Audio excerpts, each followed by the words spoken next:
presented by KJ Bhojpuri.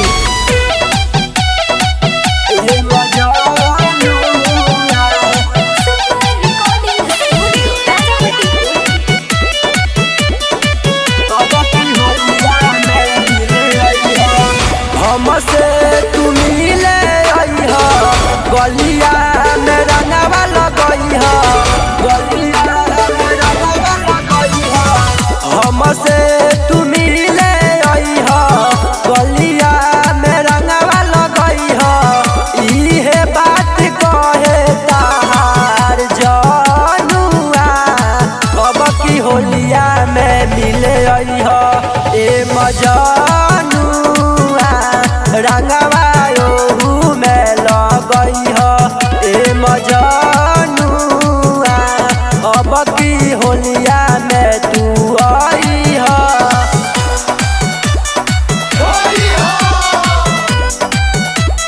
रंगवा ओहू में लगइहा ए मजनुआ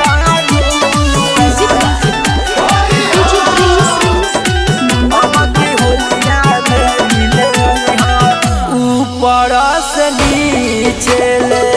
रंगी हो जो बनावा जोलिया के खोली के बतानावा हो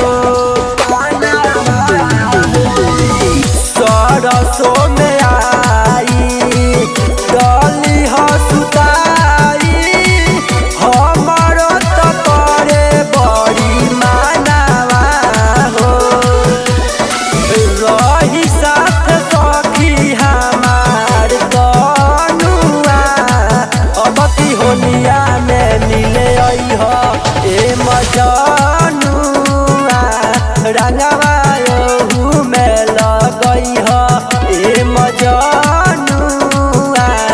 अब की होलिया में तू अइहा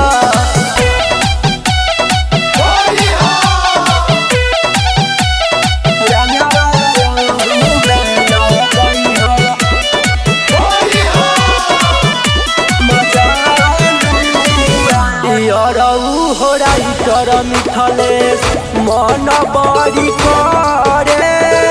तहारा संग खेले खाती होली हो रीति को दीवाना मालावा के डाले बालटी में रंग घोरी घोरी हो कजली के रंगे जो बना मनुआ अब की होलिया में मिले अइहा ए मजा